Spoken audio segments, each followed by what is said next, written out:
हमेशा की तरह सवाल तो बहुत सारे आए हैं।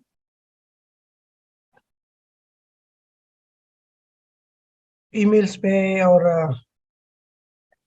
कॉल्स पे, व्हाट्सएप पे, तो जितने ले सके ले लेते हैं।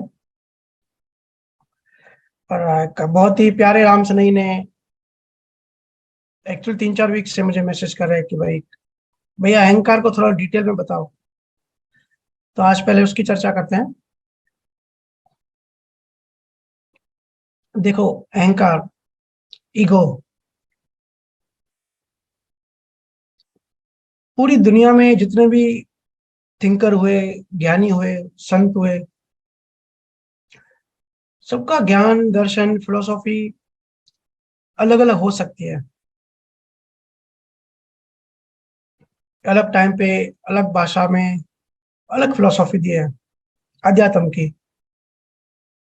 पर एक चीज जो बिल्कुल कॉमन है शुरू से लेके आज तक, कि सबने माना है कि अहंकार से मुक्त हुए बिना कोई आध्यात्म नहीं है। ये चीज कॉमन है जो सबने कही है कि मैं से मुक्ति। जब तक अहंकार से मुक्त नहीं होते, अगर आध्यात्म में है और अहंकार है तो वो आध्यात्म नहीं है। ये ऐसा है कि अंधेरा और रोशनी जैसे एक साथ नहीं रह सकते, तो अहंकार और आत्मा एक साथ नहीं रह सकते। हाँ, अहंकार कैसे मिटे, इसका प्रोसेस, इसकी साइंस, इसकी कीमिया अलग अलग बताई है, अलग टाइम पे अलग बताई है। जैसे हमारे हिंदुस्तान में सुखराम जी महाराज, कबीर साहब, रविदास दादू, इन संतों ने बताई है। ऐसे ही अलग टाइम पे, अलग देश में, अलग काल में दूसरी प्रोसेस बताई है।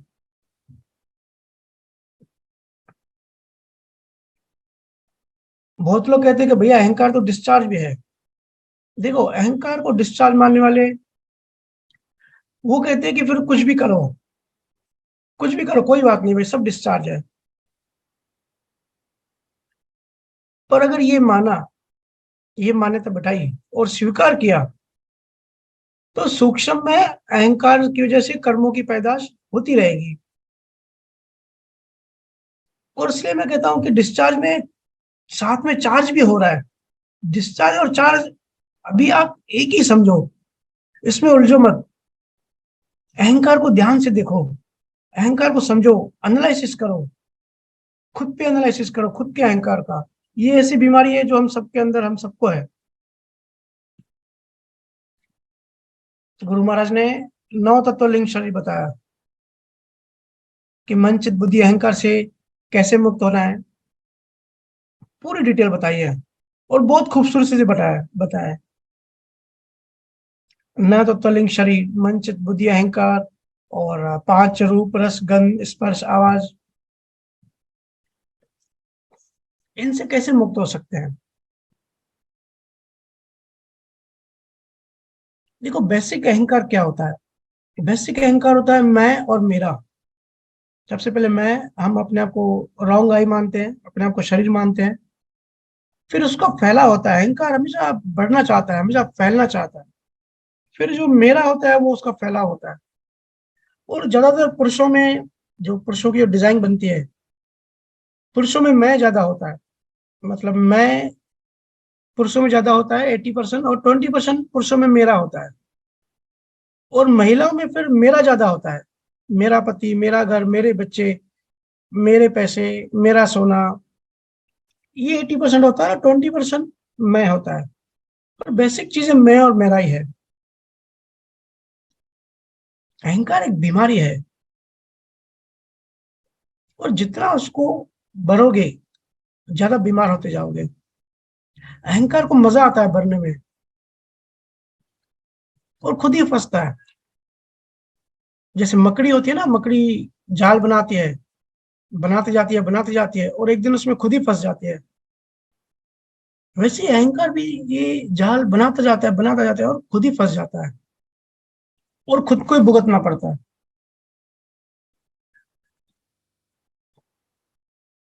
गुरु तेग बहादुर जी ने कहा है उनसे किसी ने पूछा कि गुरुजी मुक्त कैसे हो? तो तेग बहादुर जी ने बढ़िया बात कही, कहा मोह और मान, ये दोनों की एक्सपेक्टेशन, उम्मीद छोड़ दो। ये अहंकार का विस्तार है, फिर ये सब डिपार्टमेंट, सब कैटेगरीज होते जाता है। उन्होंने कहा, मोटे बंधन गुरु भक्ति से काट, गुरु से नाता जोड़ के, जीनी बंधन चित्त के, काटे नाम प्रताप। कि भाई जो मोटे बंधन है, जो संसारिक, जो हमको सब बंधन ये हैं, ये गुरु भक्ति से काटो इसको। वो जीनी बंधन, जीनी बंधन मतलब सूक्ष्म बंधन, मतलब आंतरिक जो अहंकार जो होता है, बहुत सूक्ष्म अहंकार होता है। अहंकार के बहुत सारे लेयर्स होते हैं। जीनी बंधन चित्त के जो सूक्ष्म बंधन है, उसको नाम प्रताप से काटो। तो नाम प्रताप से कैसे काटते हैं, इसकी हमने पास्ट में काफी चर्चा करी है। गुरुजी ने कहा कि गुरु से नाता जोड़ो। जब गुरु से नाता जोड़ोगे तो संसार फीका लगने लगेगा।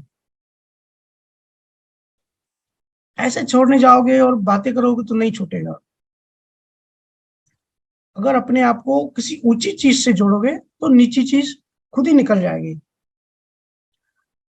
जैसे समुद्र किनारे बच्चे खेलते हैं, तो बच्चों ने कुछ पत्थर उठाए और वो और आगे चलते गए, और आगे बढ़ के उनको और भी ज्यादा सुंदर पत्थर दिख गए, तो उन्होंने वो भी उठा लिए। फिर और आगे बढ़े, उससे भी ज्यादा सुंदर पत्थर उनको दिखाई दिए। तो बच्चे कितने पत्थर उठा सकते हैं? तो नेचुरली पुराने जो पत्थर है वो फेंकने पड़ेंगे ज्यादा सुंदर पत्थर उठाने के लिए। ऐसे ही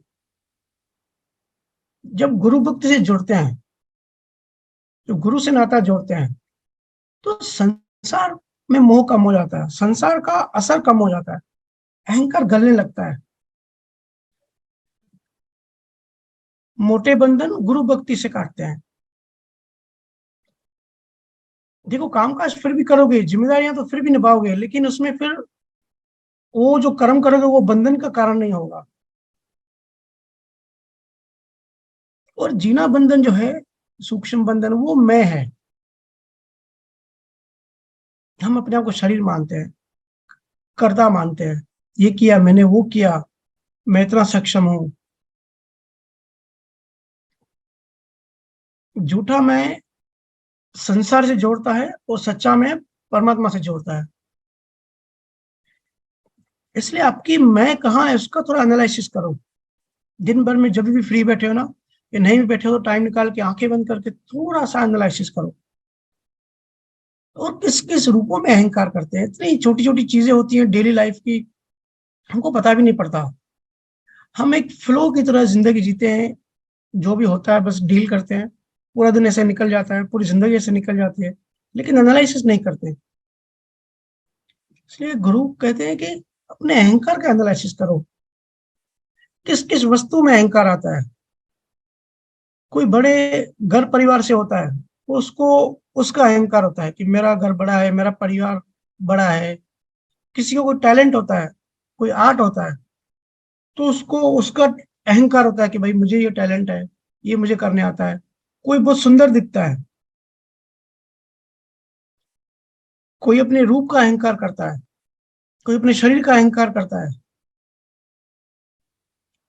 आंखें बंद करके अंदर में मनन करो। देखो, जब माँ के अंदर से निकले थे ना, शरीर पर एक भी कपड़ा नहीं था, बिल्कुल जीरो था। और फिर से जीरो होके शमशान में जाना है, तो अहंकार किस बात का? ये बीच में हम क्यों इतने हीरो बन जाते हैं?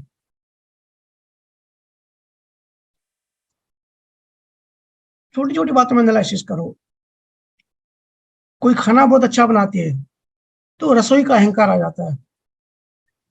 रसोई का अहंकार निकाल दो, कर्ता भाव निकाल दो। किसी की वाणी बहुत अच्छी होती है, किसी का बात करने की स्टाइल अच्छी होती है, तो उसको बात करने की स्टाइल अच्छी है, अगर इसका उसके अंदर अहंकार है, तो नेक्स्ट जन्म में वो गूंगा बनेगा। इस साइंस को समझो।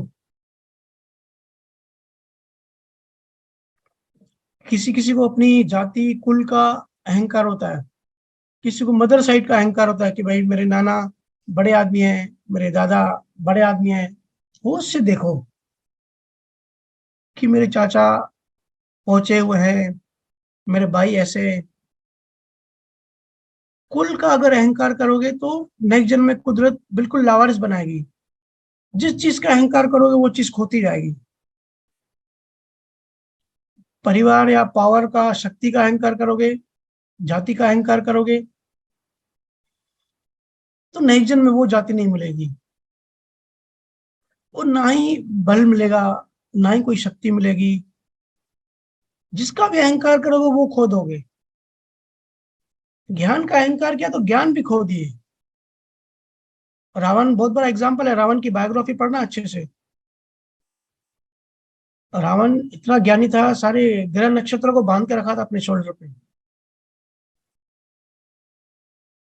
और जो मिला है खोना पड़ेगा, और खोया था तभी तो मिला। यहाँ अपना कुछ भी नहीं है। अपना नहीं है तभी तो वो चीजें मिली। अगर अपनी होती तो मिलती कैसे? वो तो हमारी होती ना हमेशा। अहंकार भविष्य को बिगाड़ने वाला है। अहंकार पे कितना भी बोल लो कम होता है। और नॉर्मल लोगों की बात क्या, गुरु में भी प्रवचन करने का अहंकार होता है, ज्ञान का अहंकार होता है, स्पीच का अहंकार होता है, आर्ट का अहंकार होता है। बट ये सब अहंकार किए तो खोते जाएगा। अगले कई जन्मों तक फिर ये सब नहीं मिलता। ये कुदरत सजा देती है कि भाई जो चीज तेरी नहीं है तू अपनी कैसे मान बैठा, और अपनी मान बैठा तो फिर पेनल्टी, फिर सजा। बात को समझो। ये सब कर्मों से मिलता है, हमने अचीव नहीं किया। आपके नाम कर्मों की वजह से किसी की स्किन गोरी होती है, किसी की स्किन काली होती है। और ये सब डीएनए से आधारित, ये सब डीएनए पे आधारित है। अगर किसी का शरीर अच्छा होता है ना, दिखने में अच्छा होता है, तो वो अगर अहंकार करता है, लेकिन उसमें करता है वो क्यों आता है? क्योंकि अज्ञान है। वो शरीर उसको अपने डीएनए की वजह से मिला, डीएनए पे आधारित है, और डीएनए कर्मों पे आधारित है। इसलिए कोई कर्ता भाव नहीं आना चाहिए। आपका शरीर अच्छा है आज आपके अच्छे कर्मों की वजह से, जो आपने पास्ट में किए थे। पर अगर आज अहंकार किया तो उसको खो दोगे। यहाँ परमानेंट कुछ भी नहीं है। महावीर स्वामी ने 3 तरह के भाव कहे: वर्धमान भाव, हीमन भाव और अवस्थित भाव। और ये तीनों भाव थोड़ी या ज्यादा इंटेंसिटी से बार बार आते ही रहते हैं, घूमते ही रहते हैं, और लाइन लाइन से आते हैं अपने अपने ज्ञान के हिसाब से। इसलिए देखो, भावों में अप डाउन आता रहता है। पर अगर होश में रहोगे, अवेयर रहोगे, अलर्ट रहोगे, अपने मन के प्रति सजग रहोगे, तो संभाव में रह सकते हो और भावों को शुद्ध कर सकते हो। आप देखते हो ना कैसे सेकंड सेकंड में कर्म बदल जाते हैं। अभी किसी ने गाली दी, अभी किसी ने तारीफ की, एक पल में पीड़ा मिलती है, एक पल में सुख मिलता है, कर्मों के अनुसार। भाव क्योंकि बदलते रहते हैं, उसके हिसाब से कर्म भी बनते रहते हैं। एक साथ एक ही मिनट में या एक ही घंटे में, एक संजोग में कितने टाइप के हमको कर्म फल मिल जाता है, और फिर ये भुगतना पड़ता है सब। उसी टाइम कभी मान मिलता है, कभी अपमान मिलता है, कभी प्रेम, कभी घृणा, कभी कोई अच्छी चीज खाने को मिलती है, कभी चाकू लग जाता है। देखते हो ना कभी क्या होता है, कभी क्या होता है। एनालिसिस करो। अंश मात्र भी अहंकार आ गया तो अहंकार का वंश शुरू हो जाएगा। फिर जेरोक्स कॉपीज बनती रहेंगी अंदर सूक्ष्म मन में। और भाव भी डिपेंड करता है। पूरे परिवार में, घर में अगर एक भी अच्छा संत हो ना, अगर पुण्यवान आदमी हो, तो उसकी वजह से, उसकी औरा की वजह से सबके भाव में बदलाव आ जाता है। अगर वो चला जाए या मर जाए तो फिर फर्क पड़ जाता है। आप कहते हो ना कि ये हमारा फैमिली मेंबर जब तक था तब तक बड़ा अच्छा था, बड़ा आनंद था। अच्छा माहौल रहता था, पर जब से चला गया कि मन खराब खराब है या मजा नहीं आ रहा, क्योंकि एक के कर्मों का असर दूसरे पे होता है। या ऐसे कहे सिंपल भाषा में, किसी का अनुभव ज्ञान ज्यादा अच्छा है या करुणावान है, प्रेम में है, अहंकार थोड़ा कम है, तो उसकी ऑरा अच्छी होगी। तो उसकी ऑरा की वजह से बाकी फैमिली मेंबर के भाव पे असर पड़ता है।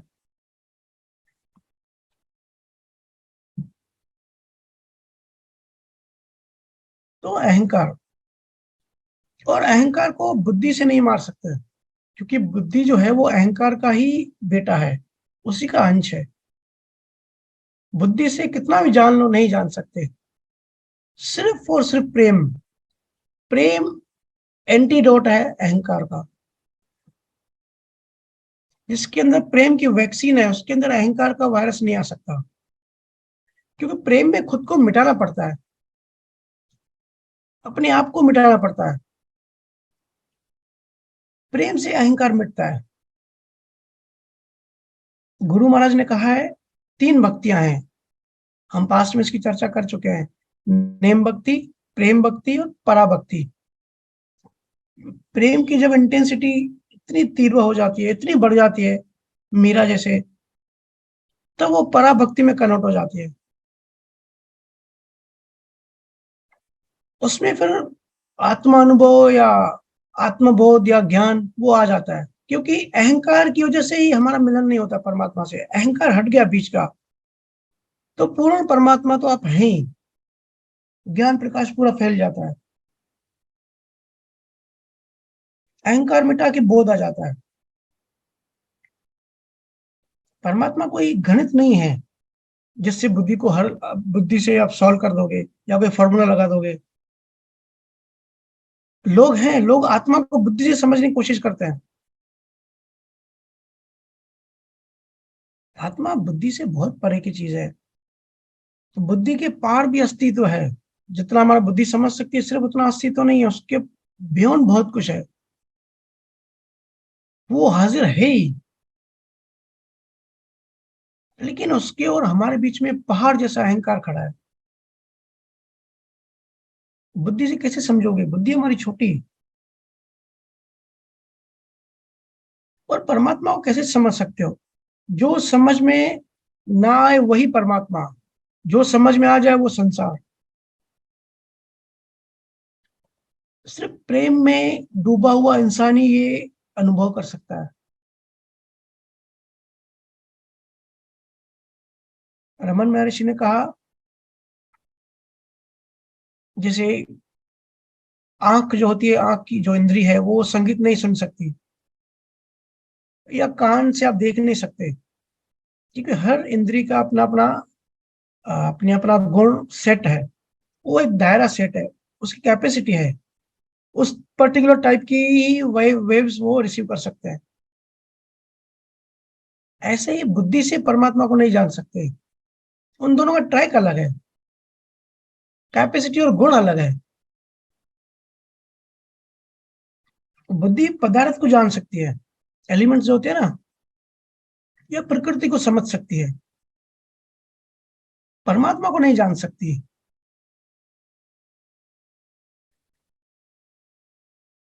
ऐसे ही प्रेम को कोई मतलब नहीं होता पदार्थ से।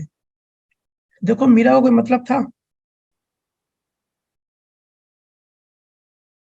नरसिंह मेहता थे, प्रेम में डूब के इतने अच्छे अच्छे भजन बनाए, अच्छे अच्छे भजन गाए। इनको क्या पड़ी प्रकृति की और प्रकृति के पदार्थों की? वो परमात्मा को जानते हैं।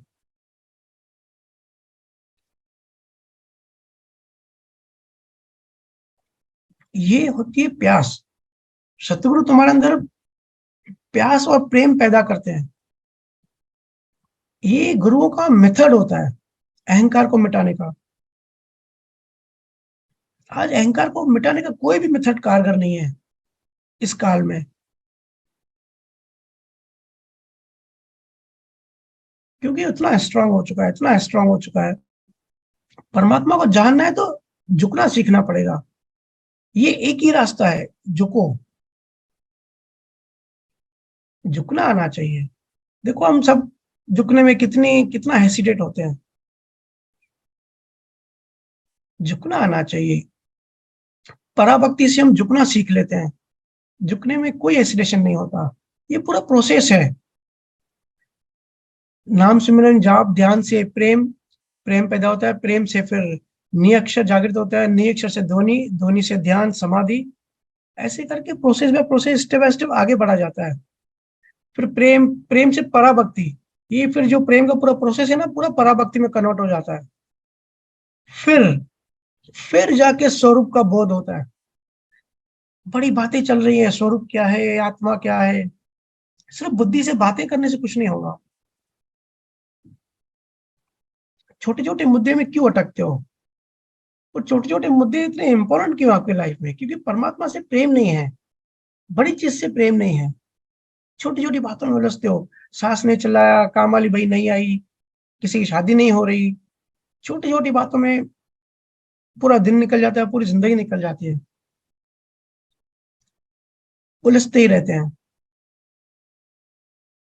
फिर अंत में जब शरीर छोड़ने वाले हो तब भी देखो, तब भी बहुत लोग टेंशन में होते हैं कि जैसे इतना करता हुआ कि वो जो काम पूरी जिंदगी में नहीं कर पाया आखिरी में कर पाएगा।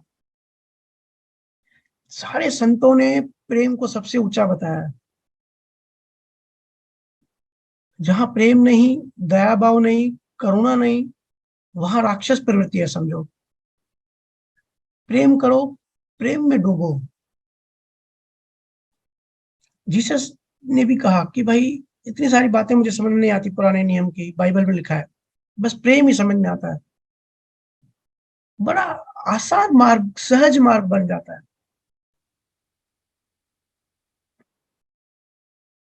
और प्रेम किससे करना है? क्योंकि हम विराट परमात्मा से प्रेम नहीं कर सकते, क्योंकि हमको सामने कोई चाहिए। लेकिन सतगुरु के शरीर से भी प्रेम नहीं करना है, क्योंकि वो शरीर भी पांच तत्वों का है, वो भी एक दिन मरेगा, वो भी कोई परमानेंट नहीं है। शरीर जिसका भी है, जो भी है, वो एक दिन खत्म होगा। प्रेम उनके अंदर जो नाम का जो तत्व है ना, जो नियक्षर है, उससे करना है,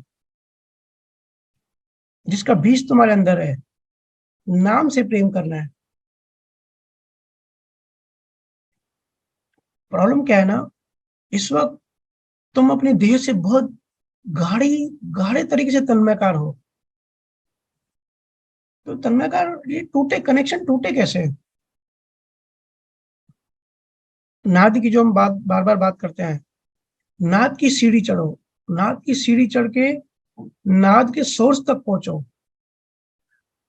उस अवस्था में देह से तन्मयकार हटके उस नूर से तन्मयकार होगा, जो कि खुद ही है। ऐसे तन्मयकार जाने वाला नहीं है। बहुत रस्सियां बहुत मजबूत है, स्टील रॉड्स हैं। संतों ने बहुत मेहनत करी है। कबीर साहब कहते हैं, सत्य देश किस विद जावत, बिना श्वास के सूरज चढ़ावत, कबीरा अमरापुर, अमरापुर ते आवत, जब राम ही राम जपावत। कितनी खूबसूरत साखी है, कितनी मीनिंगफुल। बिना श्वास के सूरज चढ़ावत। प्रेम और भाव जहां नहीं है, वहां मत जाना, क्योंकि विरह चाहिए। प्रेम से विरह पैदा होता है, विरह प्रेम से आगे की स्टेज है। और एक जगह कबीर साहब कहते हैं, सबसे ऊंचा भाव है, विरह भाव ले जावे दाम। कहते हैं सबसे ऊंचा भाव है, कौन सा भाव है? विरह भाव, मतलब प्रेम भाव सबसे ऊंचा है। और कबीर जैसे ज्ञानी जब कुछ कहते हैं ना, तो बड़ी डीप, बड़ी डीप मीनिंग होती है। वो हम अपनी बुद्धि से ना, हमारी बुद्धि छोटी, हम नहीं समझ सकते, या हमने अनुभव नहीं किया है, तो हम उनकी डिकोड नहीं कर सकते। लेकिन उन्होंने जो कहा है, जो भी संतों ने कहा है, बड़ी ऊंची चेतना के लेवल से कहा है, बड़ा देख के कहा है। वो हेलीकॉप्टर दृष्टि, वो ऊपर से सब देखते हैं, और अभी हम नीचे हैं।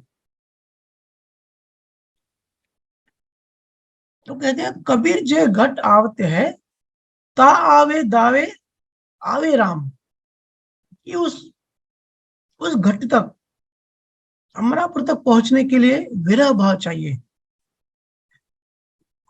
ता आपे दावे आवे राम, तब जाके हम असली राम तक पहुंच सकते हैं। नाम और गुरु से प्रेम और श्रद्धा पैदा होता है। देखो, आप जो आधा घंटा 1 घंटा भजन सुमिरन ध्यान करते हो, उस समय आपको पता है ना, अंदर राग द्वेष नहीं होता। उस टाइम आप किसी से नफरत या किसी का नुकसान करने का भाव नहीं होता। उस टाइम, उस समय आप अहंकार शून्य होते हो। भले थोड़ी देरी होता है,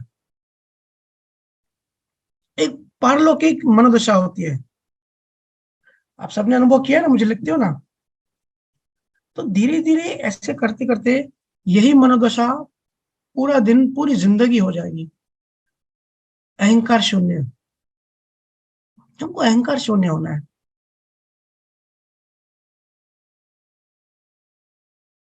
सुखराम जी महाराज उसी को कहते हैं असल आनंद पद या सत्य स्वरूप पद। महावीर स्वामी उसी को कहते हैं कि शुद्ध आत्मा। आत्मा और अहंकार ऑपोजिट है। अहंकार नहीं है तो फिर बचा क्या आत्मा। और बुद्ध उसी को कहते हैं कि मन से मुक्त हो जाओ, मतलब अहंकार से मुक्त हो जाओ। वो कहते हैं आत्मा के बारे में बात ही नहीं कर सकते, बस जो मन है, जो अहंकार है, उसको शून्य कर दो तो जो बचेगा वो आत्मा। ये अलग अलग लेवल्स की बात है, पर सार वही है, प्रेमा भक्ति। मीरा कहती है, मोहे लागी लगन गुरु चरणों की, भव सागर सब छूट गयो है, फिक्र नहीं तारणों की। मीरा कहती है, गुरु चरणों से मेरा इतनी मेरी लगन लग गई है, अब सहज में ही भव सागर छूट गया है, कोई भी विधि या कोई भी क्रियाकांड करने की जरूरत नहीं पड़ी। भव सागर मतलब संसार। भव सागर सब छूट गयो है। याद रखना, अध्यात्म की यात्रा बुद्धि की टांगों से नहीं, प्रेम के पंखों से उड़ के की जाती है। बड़ा लोग बुद्धिमान बनते हैं, इसलिए बुद्धि यूज करते हैं। हाँ, आपको डॉक्टर बनना है, इंजीनियर बनना है, साइंटिस्ट बनना है, तो वहां बुद्धि यूज कर तो लॉजिक लगता है, थोड़ा समझ में आता है। ज्ञान में भी लोग बुद्धि यूज करते हैं, और ज्यादा ज्ञान अर्जित करके ज्यादा अहंकार बढ़ा देते हैं। लोगों को रहने दो बुद्धिमान, आप पागल बने रहो, निरअहंकारी बने रहो। अहंकारी लोग आपको पागल कहेंगे, उनको कहने दो। रहो बच्चे समान, आनंद में रहो, रस लो, परमात्मा में जियो। क्योंकि आनंद, आनंद का जो अनुभव है ना, वो सबूत है कि आप सही ट्रैक पे, सही मार्ग पर हो। देखो, किसी भी ज्यादा बुद्धिमान को या जो अहंकारी होता है ना, उसको आनंद नहीं होता। हो सकता है उसको बड़ा बिजनेस हो, बड़ी गाड़ियां हो, ये पदार्थ चीजें सब कुछ हो, उसका बड़ा नाम हो, लेकिन अंदर में उसको आनंद नहीं होगा। तो बुद्धि से ये सब चीजें पाया जा सकता है। आनंद सिर्फ प्रेम से मिलता है। उसके अंदर प्रेम की कमी है, और प्रेम तो ऐसी चीज है जो बिल्कुल फ्री है, लेकिन फिर भी सबसे महंगी है। और इसकी भूख सबको होती है, चाहे हमको अवेयरनेस हो चाहे ना हो, हर किसी को प्रेम ही चाहिए। तो प्रेम क्यों चाहिए? जरूर कुछ तो अलौकिक चीज है, कोई तो स्पिरिचुअलिज्म में इसका पार्ट है। अलग अलग पंथों से मेरे साथ लोग चर्चा करने आते हैं। कुछ दिन पहले दादा भगवान को फॉलो करने वाले, उनसे कुछ फोन पे चर्चा हुई थी। मैं अक्सर प्रेम की बात करता रहता हूँ। तो वो बोले कि आपका सत्संग सुनते हैं, पर प्रेम की जब आप बात करते हो तो प्रेम से मोक्ष कैसे मिलेगा? बोले ये बात नहीं समझ में आती। मैंने कहा, दादा भगवान की एक स्टेटमेंट है, वो स्टेटमेंट मुझे, और सिर्फ वही स्टेटमेंट मुझे पावरफुल लगती है।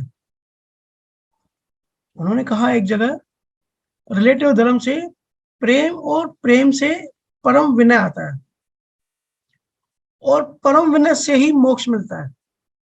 अगर विनय नहीं है तो मोक्ष सोचो भी मत। मैंने उनको कहा कि आप उनका ज्ञान समझे नहीं हो। ऐसा कोई संत नहीं है जिसने प्रेम की महिमा नहीं करी होगी, और जो प्रेम की बात नहीं करे मतलब उसको अभी ज्ञान में एबीसीडी भी नहीं आई। ध्यान के टाइम देखो, अंदर राग द्वेष नहीं होता, अंदर झुका होता है, झुकना होता है, वो होता है विनय। विनय का भाव होता है, इसी से मोक्ष मिलता है। उन्होंने पूछा कि अविचार पद कैसे आए। मैंने कहा जब तुम्हारी चेतना प्रेम भाव में आके एकदम ऊपर उठ जाती है, उस वक्त विचारों से भी ऊपर चली जाती है। तो विचार मतलब मन के अंदर आते हैं, मन मतलब नीचे होता है और चेतना ऊपर होती है। तो अभी विचार जो है वो तो एक प्रारब्ध का पार्ट है, ठीक है, वो तो अपने टाइम और संजोग से आते रहेंगे, लेकिन चेतना जब ऊपर चढ़ जाती है ना, तो विचार परेशान नहीं करते, विचारों का पता भी नहीं पड़ता। उसी को तो अविचार पद कहते हैं, कि विचार तो हो, विचारक ना हो। चेतना इतनी ऊपर चढ़ गई कि अहंकार है, बचा ही नहीं, अहंकार है ही नहीं। विचार तो है, लेकिन विचार किसको आ रहा है वो ही खत्म हो गया। और जो आप में से कुछ लोग जो दसम द्वार के ऊपर जो अभी धीरे धीरे स्टिल हो रहे हैं, एस्टेब्लिश हो रहे हैं, वो आप अनुभव करते हो ना कि बिल्कुल विचार शून्य हो जाते हो। तो विचार शून्य, आप इतने ऊपर पहुंच गए कि वहां विचारों तक की पहुंच नहीं है, विचार तो नीचे गोल गोल घूमते रहते हैं। इसको कहते हैं अविचार पद।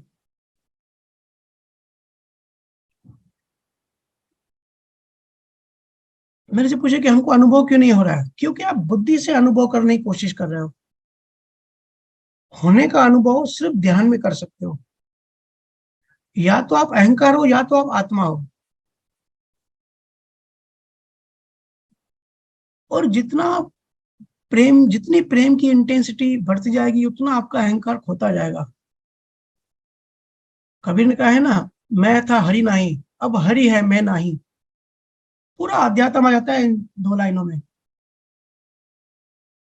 कि जब तक मैं हूं तब तक हरि हो आ ही नहीं सकता। अब हरि है, मैं तो हूं ही नहीं। गुरु महाराज ने चंदुला राजा के सवाल में कहा है, नाव जगाने के लिए सबसे जरूरी प्रेम है, प्रेम और श्रद्धा। राम नाम तो सभी करते हैं, राम नाम सिमरन तो दुर्गा और प्रहलाद ने भी किया था, लेकिन बीज है, बीज के साथ प्रेम भी चाहिए। बीज और प्रेम दोनों चाहिए। अगर कोई पौधा है, जैसे पौधे को बड़ा होना है, तो उसको सूर्य की रोशनी, पानी और फर्टाइल जमीन, ये सब भी चाहिए ना। वैसे ही नियक्षर को भी, नियक्षर बीज है, बीज और प्रेम जब ये दोनों होते हैं तभी नियक्षर जागृत होके आगे यात्रा करता है, तभी पौधा वृक्ष बनता है। और ब्रह्मचारी के समान में तो ये भी कहा है, समझाया है, कि जगत में चार रीत है: नवदा भक्ति, योग मार्ग भक्ति, और ऋषि मुनि ने एक धारण किया था, और जो सन्यासी धारण करते हैं। और इसमें राजयोग भी है। ऐसे कुछ भक्तियां बताई, पर सबसे श्रेष्ठ प्रेमा भक्ति, और सबसे न्यारी, महाराज की क्लियर कट वर्ड्स है, ये सबसे श्रेष्ठ है प्रेम भक्ति। और कृष्णा ने भी यही बताया। बहुत सारी महाराज ने वाणी जी में गहरी गहरी बातें कही हैं, जैसे वेद, वेद, लवेद, और उसके आगे सूक्ष्म वेद। तो ये सूक्ष्म वेद क्या है? सूक्ष्म वेद प्रेम है। वेद में तो हजारों तरह की बातें लिखी है, कि वेद के आगे भेद, फिर लबेद। कोई कोई ब्रह्म ज्ञानी लबेद तक पहुंच जाता है, लेकिन उसके आगे सूक्ष्म जो भेद है ना, नियक्षर का भेद, एक प्रेम और नियक्षर, इसका भेद चाहिए। प्रेम चेतना को ऊपर पहुंचा देता है। तो चेतना की खोराक है प्रेम। जितने में हमारे माइंड में, हमारे सबकॉन्शियस माइंड में कंडीशंस होती है ना, हम अपनी हम रोबोट के जैसे हैं, हम कंडीशन से बाहर नहीं जा सकते, परे नहीं जा सकते। पर अगर प्रेम में हो जाते हैं ना, तो हमारी चेतना सारी कंडीशन से ऊपर हो जाती है, कोई कंडीशन हमारे ऊपर काम नहीं करती।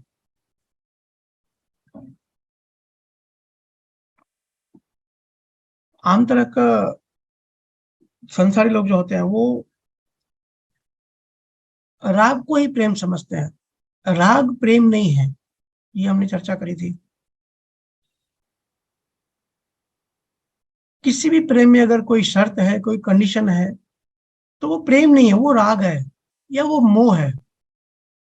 शुद्ध प्रेम जो होता है ना, उसमें कोई कंडीशन नहीं होती, अनकंडीशनल लव कहते हैं जिसको। मोह और प्रेम में बड़ा फर्क होता है।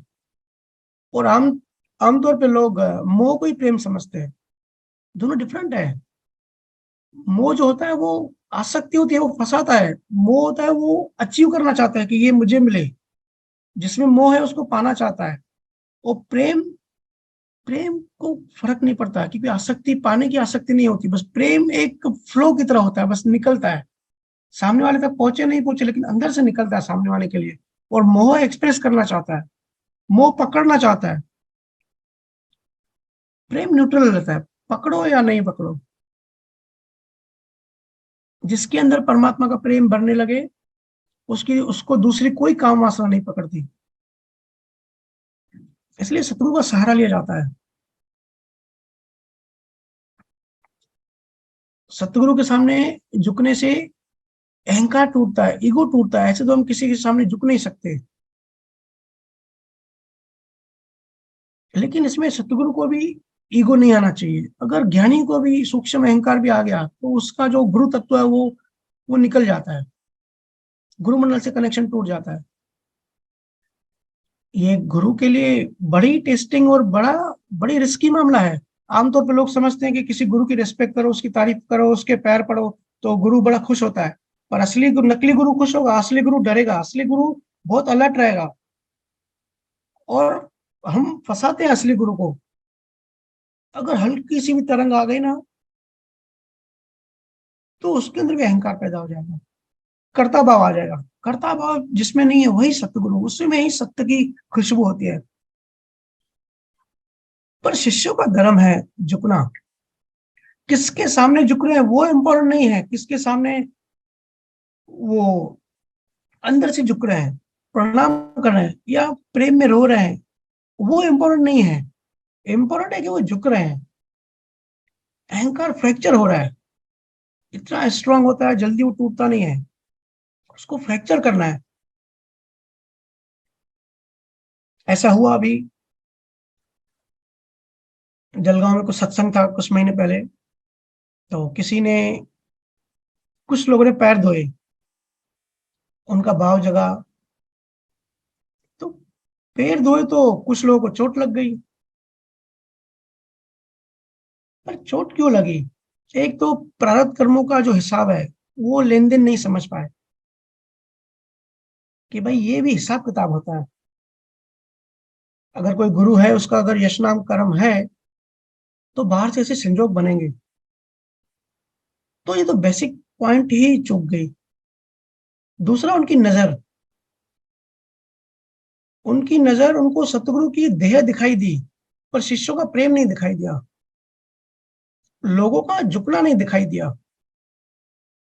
उस वक्त जो अहंकार शून्य की मनोदशा थी, उसका आनंद वो सोच भी नहीं सकते। क्योंकि जैसा ज्ञान होता है वैसी हमारी दृष्टि होती है, जैसी अंडरस्टैंडिंग होती है। अगर हम अपने आप को शरीर मानेंगे ना, तो गुरु के शरीर पर ही देखेंगे। उनकी नजर बिल्कुल शरीर पर ही गई कि शरीर के पैर क्यों धोए जा रहे हैं। लेकिन मनोदशा आनंद की, झुकने की, अहंकार शून्य, ये बड़ी परे की बातें हैं। देह भाव खत्म करना है, वो देह भाव खत्म करने के लिए तुमको गुरु की देह का सहारा लेना ही पड़ेगा। लेकिन गुरु को देह नहीं मानना, वो सिर्फ देह से अंदर जाके परे की चीज है। तुम आसमान के पेड़ पक्षियों की सुन सकते हो, तुमको कोई साकार में चाहिए जो तुम्हारी भाषा सुने, तुम्हारी भाषा सुनता हो, समझता हो। ऐसे ही सीखना है ना, ऐसे ही अगर हमारी दृष्टि इतनी बेदृष्टि हो जाती है, तो सिर्फ बारिश की बूंद से भी हम पूरा अध्यात्म सीख सकते हैं, एक बूंद से। लेकिन तुम अपने आप को मनुष्य मानते हो, देह मानते हो, इसलिए गुरु की देह का सहारा लेना पड़ता है। गुरु भी देह रूप में चाहिए, क्योंकि हम अभी देह मान रहे हैं अपने आप को। लेकिन गुरु से ज्ञान लो कि देह भाव कैसे खत्म हो, देह दृष्टि कैसे खत्म हो, देह ध्यास कैसे खत्म हो। और गुरु से ज्ञान देह से नहीं आता, ये ज्ञान कहीं और से आ रहा है, गुरु की ऊंची चेतना से आ रहा है। गुरु देह नहीं, गुरु चेतना होता है। वो तो दृष्टि पे डिपेंड करता है, देखने वाले की दृष्टि क्या है। देखने वाले चांद में भी दाग देख लेते हैं।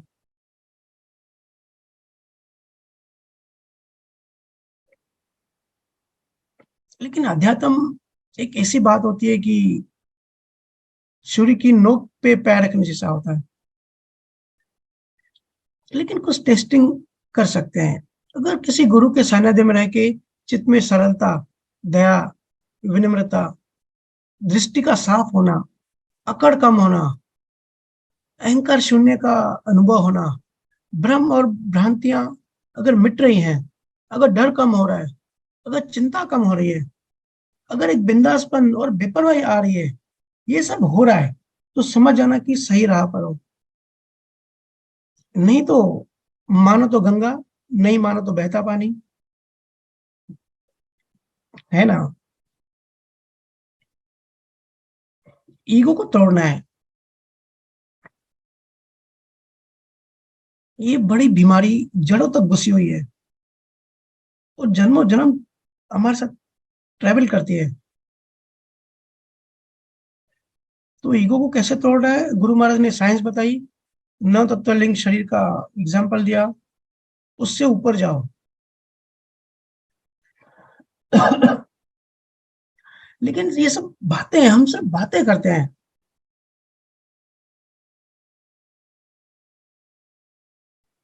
हम सब कई सालों से अध्यात्म में हैं। कभी अपने आप से पूछे कि भाई सही में चेंज आ रहा है कि नहीं आ रहा है, कि हम वैसे के वैसे ही हैं। ईगो टूट रहा है कि नहीं टूट रहा है, या ईगो बढ़ रहा है। हम प्रेममय हो रहे हैं, प्रेममय दृष्टि हो रही है, या हम लड़ाई झगड़ों में पड़े हैं। गुरु महाराज का ज्ञान बड़ा ऊंचा ज्ञान है। लेकिन देखो आज सबसे ज्यादा लड़ाई राम से नहीं की होती है, आपस में लड़ाई करते हैं। ये उससे जुड़ा है, तू मेरे से जुड़ा है तो उधर क्यों गया, वो उससे जुड़ा है तो उधर नहीं जाना चाहिए। सबकी अहंकार की लड़ाई चल रही है, किसके कौन से गुरु के पास कितने शिष्य हैं। मुझे बड़ा अचरज भी लगता है कि, और हंसी भी आती है, और कहीं कहीं रोना भी आता है। मेरे को राजस्थान के एक संत का कॉल आया था कुछ दिन पहले। उन्होंने कहा कि आप बहुत गजब का बोलते हो, बोले आप हमारे रामद्वारे आके सत्संग करो। बोले लेकिन हम चाहते हैं कि आप सिर्फ सुखराम जी महाराज का ही नाम लो, और किसी संत का नाम मत लो। मैंने कहा क्यों। गुरु महाराज ने कबीर साहब, दादू, जनक, वशिष्ठ, 24 तीर्थंकर, इनकी महिमा नहीं की है क्या। तो आप दूसरों की महिमा क्यों नहीं कर रहे हो। मैंने बोला अगर आज सुखराम जी महाराज होते तो सबसे पहले आप लोगों को डांटते कि भाई क्या लगा के रखा है। उनका ज्ञान समझो, उनकी साइंस समझो, नाम के चक्रों में क्यों पड़े हो। वो बोले भैया हमारा परिवार 3 पीढ़ियों से इस भक्ति में है। मैं बड़ा हैरान हुआ, मैं बोला आप 3 पीढ़ियों से इस भक्ति में हो, लेकिन अभी तक भक्ति, माफी मांगते हुए मैंने कहा कि अभी तक आपने भक्ति धारण नहीं की है। क्योंकि नाम के चक्करों में क्यों पड़े हो, नाम के चक्कर में पड़े हो मतलब कर्ता भाव है, मतलब देह ध्यास है, मतलब अहंकार है।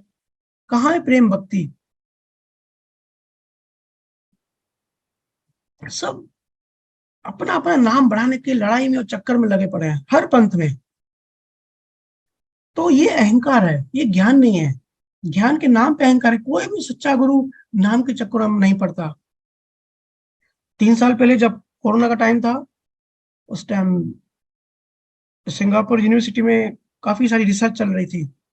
तो मैंने बड़ी मुश्किल से कॉलेज का ईमेल आईडी निकाला, ढूंढा, और बड़ी लंबी चौड़ी इनको ईमेल करी, राम नाम मेडिटेशन की उनको साइंस बताई कि भाई क्या होता है। जैसे कि ऑक्सीजन की कमी हो रही थी, तो राम नाम से कैसे 25% ऑक्सीजन बढ़ जाती है हमारी शरीर में। तो मैं देना चाह रहा था कि भाई अगर कुछ हो सके फायदा तो देख लो। तो कोई जवाब नहीं आया, आज तक कोई उनका रिप्लाई नहीं आया था, कुछ दिन पहले तक। तो मुझे काफी सारे लोग बोल रहे हैं कि गुरु महाराज का ज्ञान इंटरनेशनल लेवल तक पहुंचाओ, इंटरनेशनल लेवल तक ले जाओ। पर मेरी इच्छा नहीं हो रही है, क्योंकि जो और जितना सहज होता है उतना शेयर करता हूँ। और पहले हम इंडिया में तो समझे, इंडिया में तो समझा है अच्छे से।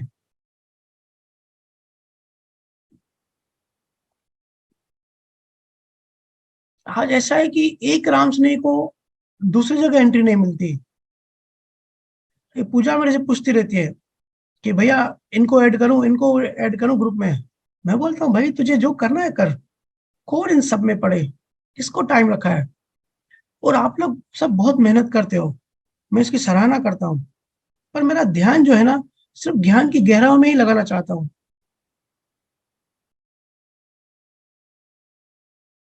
अभी जाके उनका कुछ दिन पहले रिप्लाई आया था, और अभी फिर उनका कुछ क्वेरीज थी, मैं वो सिंगापुर कॉलेज में क्वेरीज, कभी टाइम मिलेगा तो उनको रिप्लाई कर दूंगा।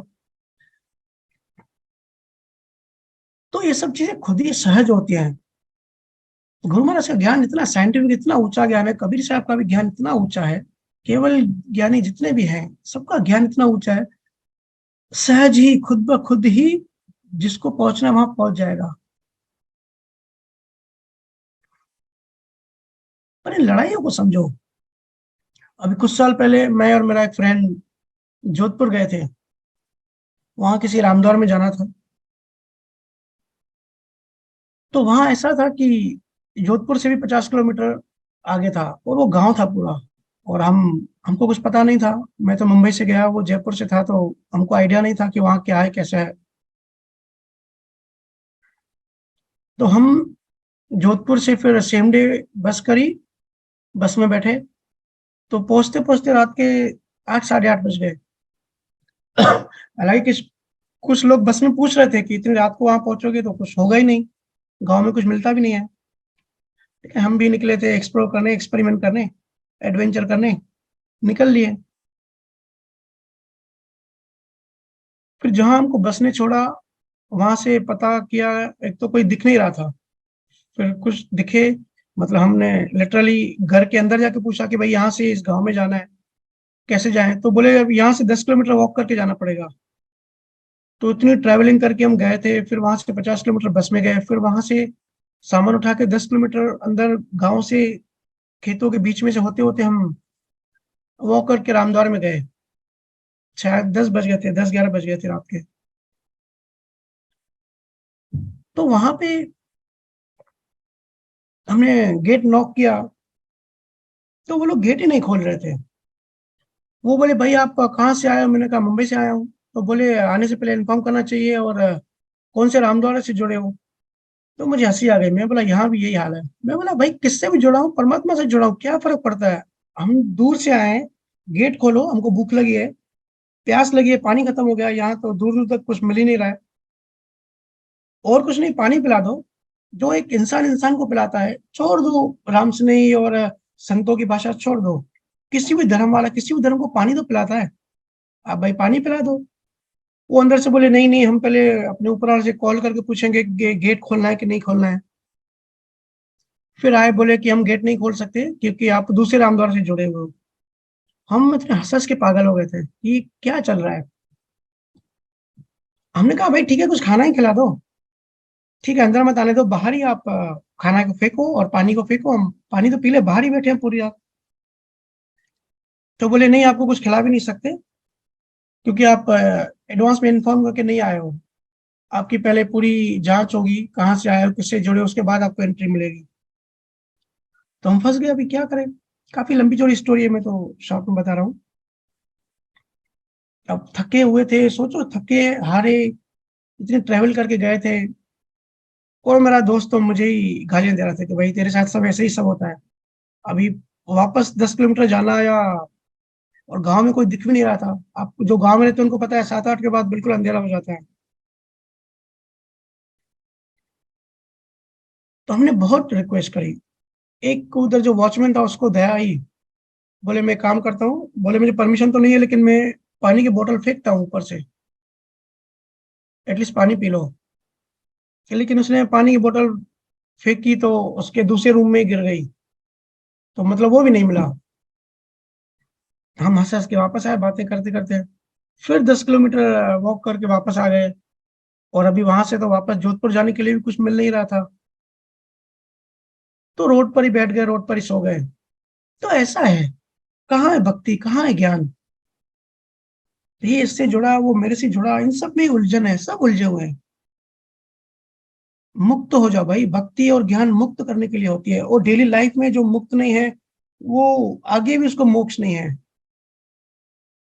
स्टेज पे बैठ के बड़ी बड़ी मोक्ष की, केवल ज्ञान की, केवल ज्ञान की बातें तो सब करते हैं, स्टेज से नीचे उतर के 100-100 रुपए के लिए मारामारी करते हैं।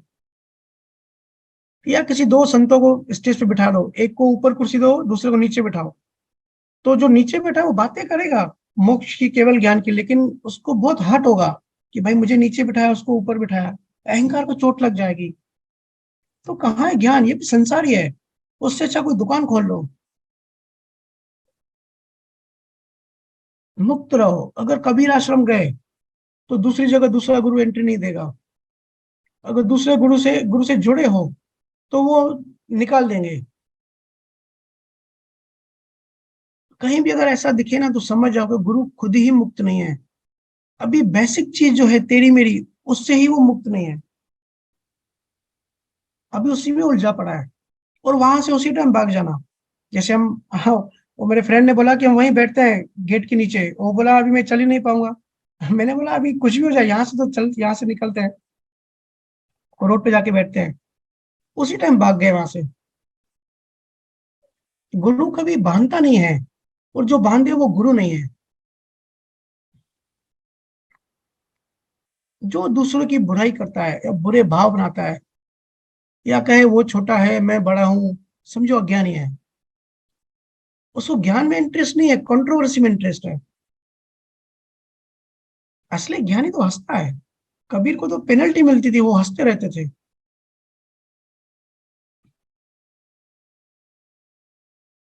उस टाइम गोरखनाथ के पंथ वाले आपस में शास्त्रार्थ करते थे, या वेदों के जो पढ़ने वाले होते थे पंडित, वो शास्त्रार्थ करते थे।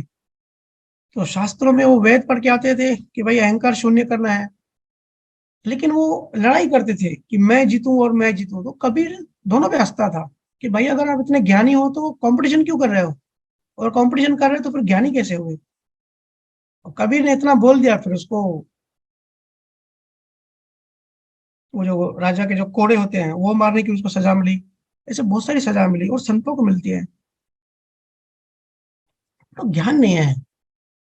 सबको क्रेडिट चाहिए, कुछ भी काम करो उसका क्रेडिट चाहिए। ये अहंकार है, ये कर्ता भाव है, ये ध्येय ध्यास है। कुछ लोग बोलते हैं ये मैंने सिखाया, मैंने ही सिखाया, मैं ही बड़ा ज्ञानी। वो वेद कहते हैं जो कहे, पहला तो ज्ञान ये होता है कि भाई मैं बच्चा हूँ। जिसको ब्रह्मांड का अनुभव होता है ना, उसको पता पड़ता है कि मैं कितना छोटा हूँ। तो कोई भी अपने को ज्ञानी कहेगा ही नहीं जो असली ज्ञानी होगा।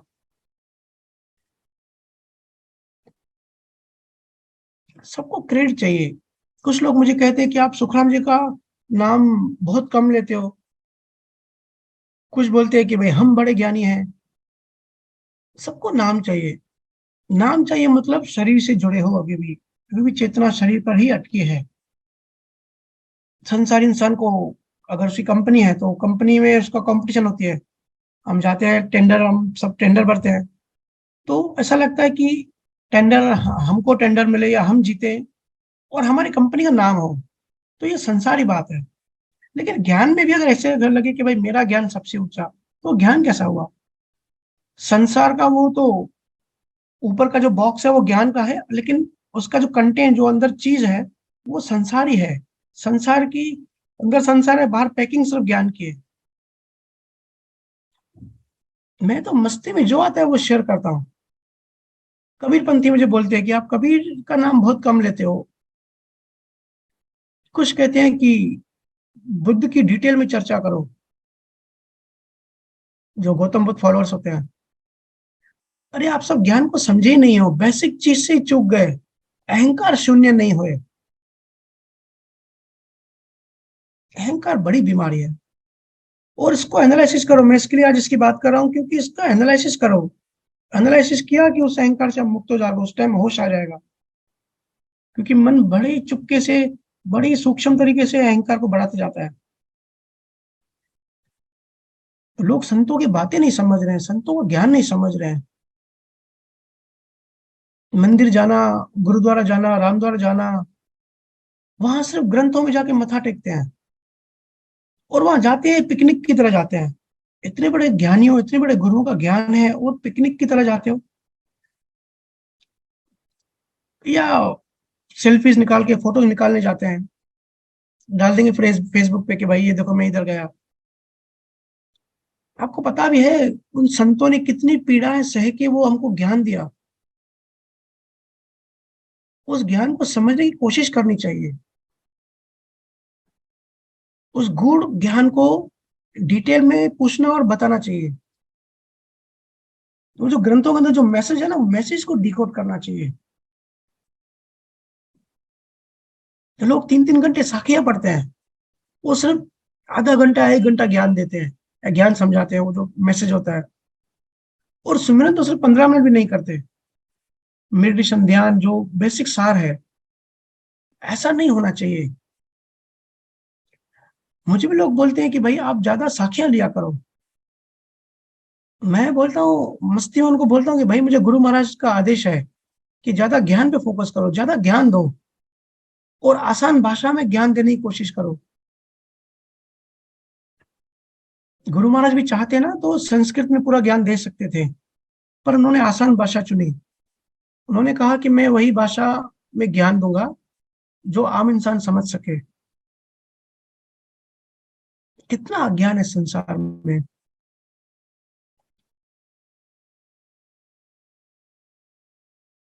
कुछ दिन पहले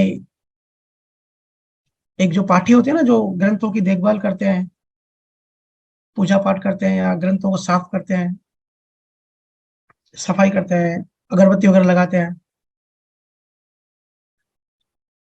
उनका कॉल आया था। वो बोले कि भैया मन बड़ा खराब है, और सुसाइड करने की इच्छा हो रही है। मैंने कहा आप ज्ञान का इस्तेमाल करो। पूरा दिन आप ज्ञान के पास में बैठे हो, ग्रंथ को खोलो, और गुरुजनों ने जो मैसेज दिया है उस मैसेज को समझो, उसको पढ़ो, उसको समझो, उसको लाइफ में उतारो। आपके लिए तो बड़ा आसान काम है। तो वो बोले जिंदगी भर सिर्फ पाठ ही किया है, सिर्फ पाठ ही पढ़ा है, उसको समझा नहीं हूं कभी भी, या सिर्फ रट्टा मारा है। मैंने बोला तभी ये हालत हुई है, इसमें कोई अचरज की बात नहीं है। अगर समझते तो आनंद में होते। कहने का मतलब हम लोग कहाँ गलती कर रहे हैं, हमको वो समझना है।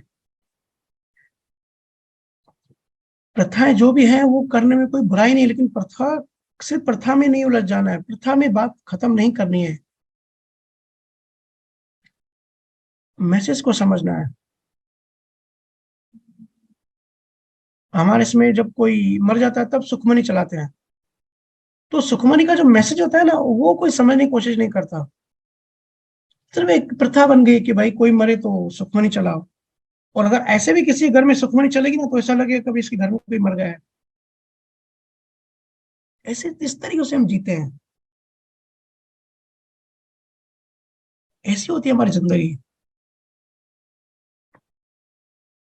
तो सबसे पहले सुमिरन ध्यान करना सीखो। अगर संजोग नहीं मिलता तो प्रार्थना करो। संजोग नहीं मिल रहा है मतलब आप पिछले जन्मों में गुरुओं की डिसरेस्पेक्ट करके आए हो, या तो अध्यात्म की डिसरेस्पेक्ट की है, इसके लिए कुदरत आपको संजोग नहीं दे रही। लेकिन अभी आप रो के प्रार्थना करो। संजोग मिल रहा है तो बड़ी आप ऊंचा ऊंची भक्ति कर रहे हो।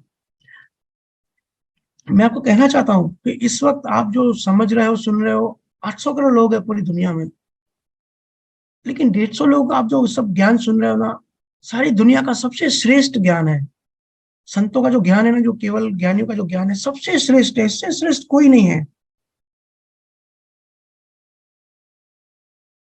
तो सबसे पहला स्टेप, बैठना सीखो, सिमरन करना सीखो, मन का ऑपरेशन करना है आगे। अध्यात्म मतलब अहंकार को शून्य करना, ये पूरा ऑपरेशन है, पूरी सफाई है। तो ये ध्यान से ही होगा। ध्यान से अनुभव अनुभव कर सकते हो, बुद्धि से अनुभव नहीं कर सकते। बुद्धि का वो गुण ही नहीं है कि परमात्मा को या आत्मा को समझ पाए। सिर्फ अगर आप बुद्धि से कोशिश कर रहे हैं ना, तो अपना टाइम वेस्ट कर रहे हैं। तो सुमिरन करो और पीछे सब सहज आते जाएगा। कबीर साहब ने एक जगह कहा है, हर में तन है, तन में हर है, सर्व निरंतर सोई रे। कहे कबीर राम नाम ना छोड़े, सहजे होए तो हो ही रे। कबीर साहब कहते हैं कि हर में तन है और तन में हर है। अब ये ऐसी लाइन है, मतलब बिना अनुभव कोई कह ही नहीं सकता। जैसे हम कहते हैं कि हम आत्मा है, ये आत्मा हमारे अंदर है। कबीर साहब यहाँ कह रहे हैं ये बात इतनी आसान नहीं है। ये ऐसा है कि आत्मा हमारे अंदर है या हम आत्मा के अंदर है। हर में तन है, तन में हर है। ये बात कोई समझ नहीं सकता, कोई बता नहीं सकता। ये जो पूरा ब्रह्मांड है ना, ये बाहर भी है, हमारे अंदर भी है। गैलेक्सी के जो क्लस्टर्स होते हैं ब्रह्मांड के, उसके जो फोटोज लिए गए, तो उन्होंने देखा कि हमारा ब्रेन, ये ब्रेन के जो न्यूरॉन्स होते हैं वो सेम टू सेम लग रहे हैं। तो साइंस भी आ रही है इस बात पे धीरे धीरे। लेकिन कबीर साहब कहते हैं हर में तन है, तन में हर है, सर्व निरंतर सोई रे। कि जब तक अनुभव नहीं करोगे, बता नहीं सकते हो कि हर में तन है, हमारे शरीर के अंदर परमात्मा है या परमात्मा के अंदर हम है। सर्व निरंतर सोई रे, सब कुछ होगा निरंतर, मतलब धीरे धीरे कंटिन्यूटी में होगा। कहे कभी राम नाम ना छोड़े। कबीर साहब कह रहे हैं राम नाम ना छोड़े, सहजे होए तो हो ही रे। जब सहज हो जाओगे तब सब होता रहेगा, सब होता जाएगा और सहज होता जाएगा। क्या होता जाएगा, ये बात समझना कि हर में तन है या तन में हर है। बहुत सारे सवाल आते हैं कि भैया, जब आप कहते हैं कि, या जैसे तीर्थंकरों के कहते हैं कि वो शुद्ध क्षेत्र में गए, उनको मोक्ष मिला, तो उनकी एक आत्मा होती है, मतलब इंडिविजुअल आत्मा होती है हर किसी की, या एक जगत पूरा एक ही आत्मा है सबकी। जैसे बुद्ध ने कहा कि एक ही आत्मा है, मन को छोड़ दो तो आप बस वहीं पहुंच गए, वही उसी में समा गए। जैनिज्म कहता है कि हर किसी की इंडिविजुअल आत्मा है, और वही शुद्ध क्षेत्र में जाके आराम करते हैं। हर धर्म पंथ अपनी अपनी व्याख्या करता है ना। ये बहुत गहरा विषय है, इसको मैं कभी, या नेक्स्ट वीक इसको डिटेल में समझाएंगे। डिटेल में ये विषय लेंगे कि आत्मा एक इंडिविजुअल होती है या अखंड आत्मा होती है। और जब तक ये, मैं इसके लिए ये सब अवॉइड करता हूँ, क्योंकि मैं फिलोसॉफिकल बातें थोड़ी कम करना चाहता हूँ। मैं चाहता हूँ कि भाई, पहले आज तो मुक्त हो जाओ। हम वही गलती करते हैं, हर जगह यही गलती होती है, वो सेम चीज हमको रिपीट नहीं करनी है कि मोक्ष की बातें करें, 21 स्वर्ग है, 13 लोक है, इतने ये है, इतना वो है, सब कुछ है। बातें सिर्फ बड़ी बड़ी बातें करें और प्रैक्टिकल लाइफ में हम कुछ भी ना करें। तो आत्मा, मोक्ष, इनकी बातें करने से बेटर आज हम जहां फंसे हैं, कैसे फंसे हैं, उसको कैसे मुक्त होना है, कैसे हम आनंदित जीवन जी सकते हैं, उसके बारे में एनालिसिस करना है। ये तो कुछ सवाल आ गए, तो ये मैंने लिया। तो जैसे जैसे सबकी गहराई बढ़ती जाएगी, तो आगे चल के हम इन विषयों पे डिटेल में बात करेंगे कि आत्मा क्या है, आत्मा एक ही है, या ब्रह्मांड आत्मा में है, या आत्मा ब्रह्मांड में है, या हम आत्मा में है, आत्मा हमारे अंदर है ना। डिटेल और गहरा सब्जेक्ट है।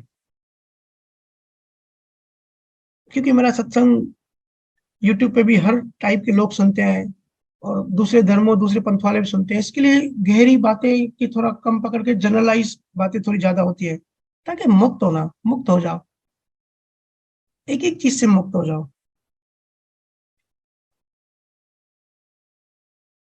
हर में तन है, तन में हर है, सर्व निरंतर सोई रे। कहे कभी राम नाम ना छोड़े, सहजे होए तो होई रे। भक्ति करो, सच्चे दिल से करो, बड़े बड़े प्रेम से करो, और लड़ाई मत करो एक दूसरे से यार। हमारी आंखों को देख के लोग पूछने चाहिए कि आप कौन सी भक्ति करते हो, ऐसा क्या फॉलो करते हो कि इतनी शांति, इतना प्रेम, इतना आनंद आपकी आंखों में है। मैं नहीं कह रहा हूँ कि भाई कर्म नहीं परेशान करेंगे, बाहर की लाइफ डिस्टर्ब, हर किसी के अपने अपने संजोग होते हैं, लेकिन आंखों की जो भाषा होती है ना, वो संजोग, अगर आप संजोग में मिक्स हो गए तो वो आपकी आंखों में दिखाई देगा कि भाई ये परेशान है। लेकिन अगर अंदर से आप मुक्त हैं, बाहर कुछ भी होने दो, वो आंखों से पता पड़ जाता है कि कितना आनंद है।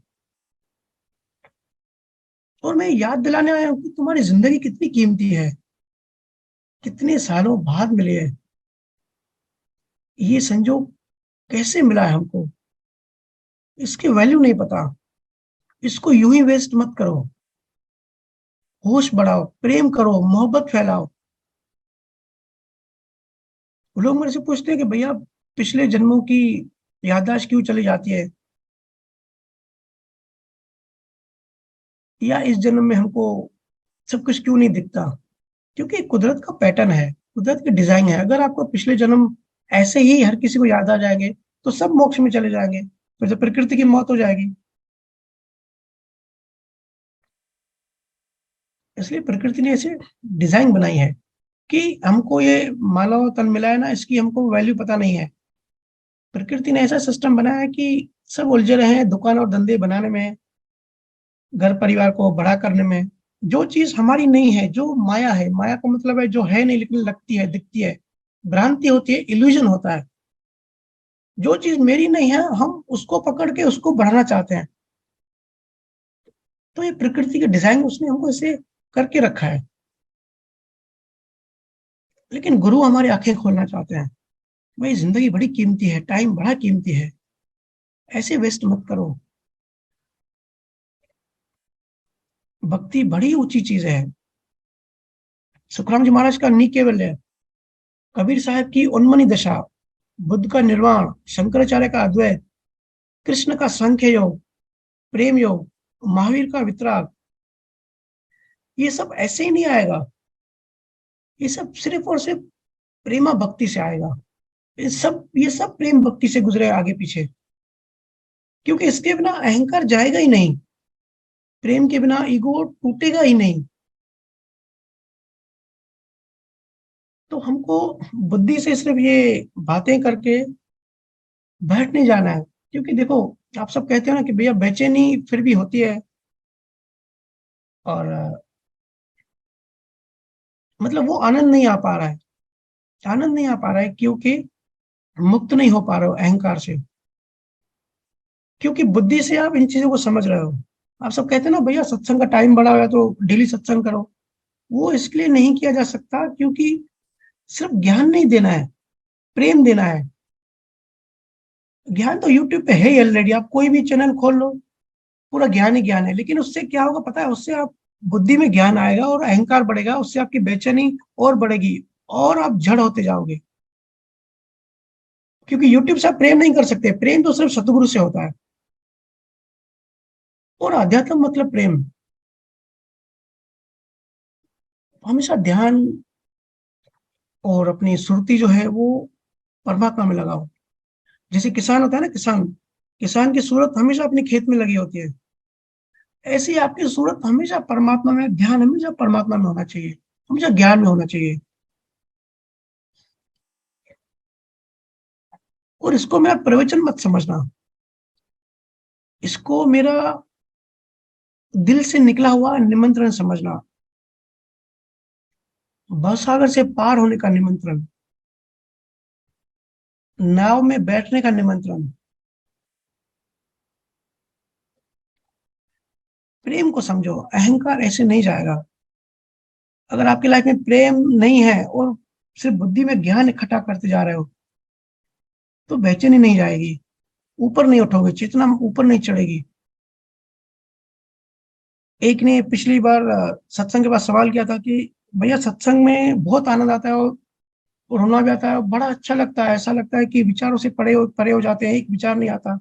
ये क्या साइंस है, इसमें क्या मैजिक है। तो इसमें कोई मैजिक नहीं है भाई। ये सिर्फ सत्संग के समय आपकी जो चेतना है ना वो ऊपर चढ़ जाती है। जो ये संसार है, संसार के दुख है, टेंशन है, जो भारीपन है, जो कर्तापन है, हमको ये करना है, हमको वो करना है, जब चेतना ऊपर उठ जाती है तो ये सब चीजें नीचे बैठ जाती हैं, तो वो आपको आनंद अनुभव होता है। लेकिन फिर थोड़ी देर बाद वापस संसार नीचे गिर जाती है चेतना, फिर संसार अटैक करता है, हमको ये काम करना है, हमको वो काम करना है ना। तो प्रेम करो, सब एक दूसरे से प्रेम करो, यही मेरा मैसेज है। Life is too short to make enemies. जिंदगी बहुत छोटी है दुश्मन बनाने के लिए भाई। मुझे समझ में नहीं आता यहाँ पे प्रेम करने का समय नहीं है, लोग दुश्मन कैसे बना लेते हैं। और ज्ञानी कहते हैं आप दुश्मन भी बनाओ ना तो ऊंची चेतना वाला बनाओ, क्योंकि आप पूरा दिन फिर दुश्मन को याद करोगे। अगर उसकी नीची चेतना वाला दुश्मन बनाओगे तो आपकी चेतना भी उसके तल के इक्वल हो जाएगी। तो दुश्मन भी हाई लेवल का बनाओ।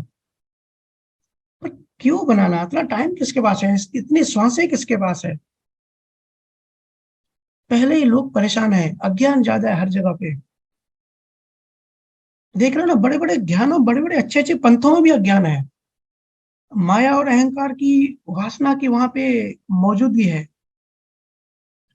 इसलिए लोगों का दुख नहीं जाता।